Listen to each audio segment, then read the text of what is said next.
Yo, all right.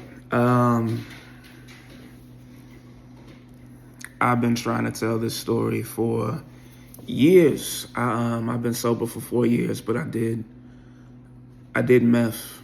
I was a user of meth for 6, 7 years of my life.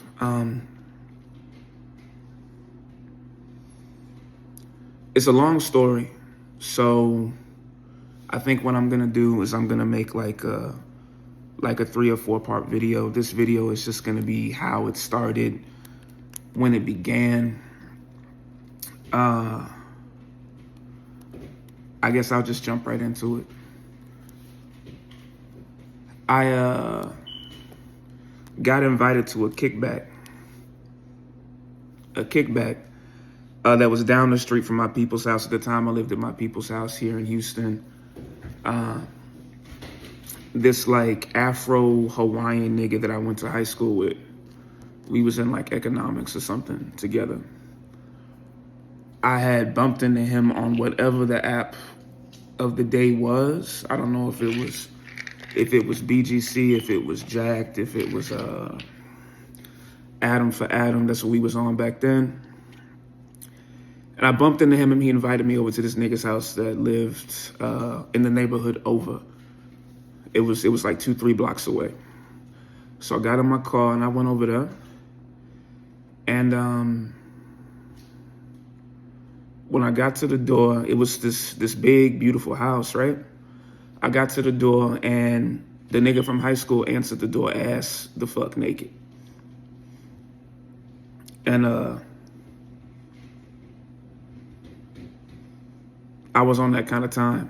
So I went inside, and he took me into the living room, and the other nigga, the nigga whose house it was, he is laying on this rug in front of this big TV, and he's just chilling. I sit down, I introduce myself, we talk for a little bit, and then he pulls out a pipe.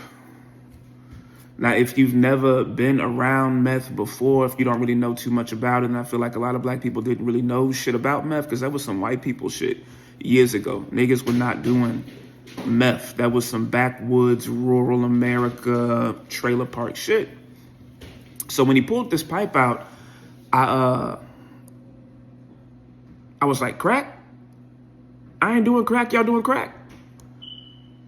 And they was like, no, it's not. It's not crack. It's meth. It's this and it's that. It's nothing like crack. But that pipe looked real cracky.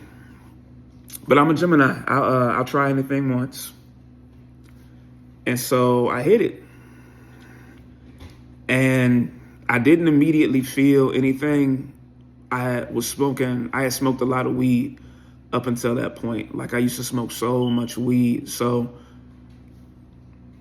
I was comparing the initial experience that, like, with that first hit, I was comparing it to like hitting the blunt. And it was nothing like that. And I didn't feel high. I was like, oh, this ain't shit. And then, they kept passing it, and we kept talking, and we started fucking around, or whatever. And I noticed that I kept wanting to hit it, even though it didn't really feel like, this goddamn dog is making so much noise. Even though it didn't really feel like I was hitting anything, I kept wanting to hit it. And I was like, oh. And then I realized how good I felt. I realized how much energy I had and how much more sexual I felt, and the conversations that we were having. Like, this is a nigga I hadn't seen since high school. At that point, it had probably been like 10 years. And a nigga I've never seen before in my life. And we are sitting there just having deep conversations about any and everything. And we fucking around. Like, me and him was fucking on the dude that I went to high school with. I got there at probably maybe 5 or 6 o'clock in the afternoon. And I looked up and it was dark. It was dark outside. And I was there all night. Like, I was there all night. I think the nigga that invited me started to feel some kind of way because me and the dude whose house it was were vibing. I think Afro-Hawaiian went to go take a shower and he wanted dude to come with him, and dude wanted to stay downstairs with me. He stayed downstairs with me. And he had to go home at some point. The dude who owned the house picked him up and he had to be back. Like we were there all night. It was morning time. We were there until about 6, 7 a.m. And I was like, okay, well, he's got to go home. I'm going to go home too.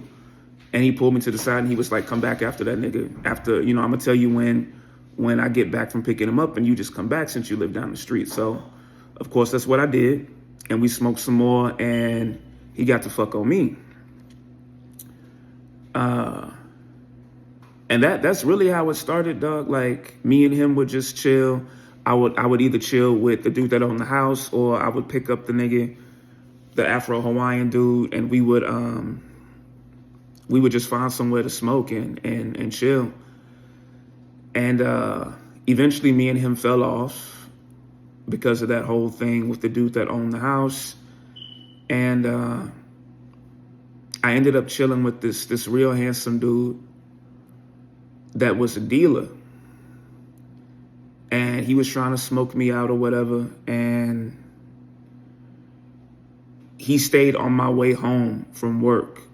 So I think I was off on Saturdays and Mondays then. So I think I worked overnight. So I would get off of work at about 7 a.m. and I came to his house for the first time.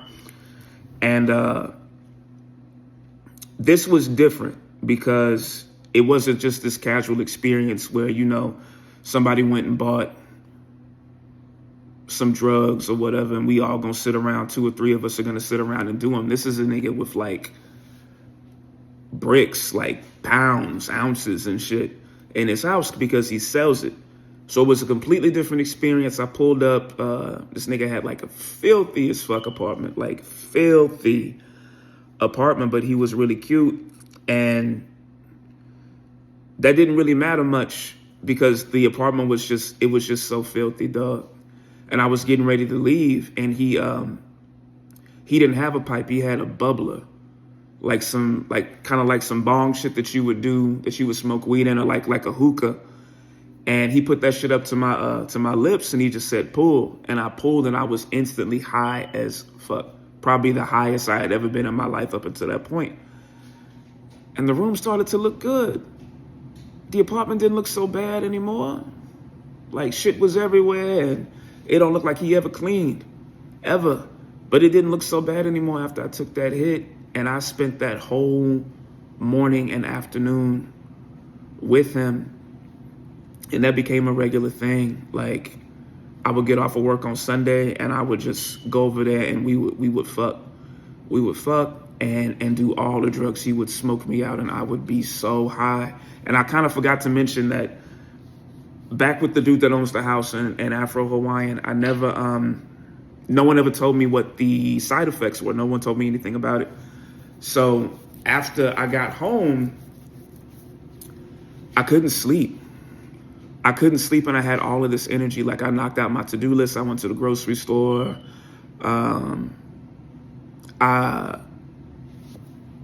And got like the biggest nut ever, like powerful, earth-shattering, stars exploding nut. And then I went to sleep maybe a day or two after I had smoked. And when I woke up, I couldn't move. I couldn't lift my hand up like this. I couldn't move my arms. I couldn't move my legs because I hadn't eaten. I hadn't eaten in 2 days. I hadn't been drinking. No one told me to hydrate. No one gave me any guidelines, directives at all as far as how to be okay when you come down. So I hadn't eaten or drank anything in 2 days, and I went to sleep and I got up and I could not move my body. I had to call into work. I told my dad I must have had a flu or something because I was living at home, and it took me about a day and a half to recover. And it's crazy because I hadn't eaten anything or drinking anything, but my body didn't want anything to eat or drink. And this was kind of my first experience. I told you about two things. These were my first experiences with it. And this spiraled into 6-7 years. Like, I had this major relationship a little after the beginning of it, when I had moved out, gotten my first place by myself. And I guess that is what I will tell y'all about in part 2. I appreciate y'all listening. Like and subscribe, comment, feedback. I know y'all really waiting to hear about that relationship, but we're going to do that next time. Y'all have a good one.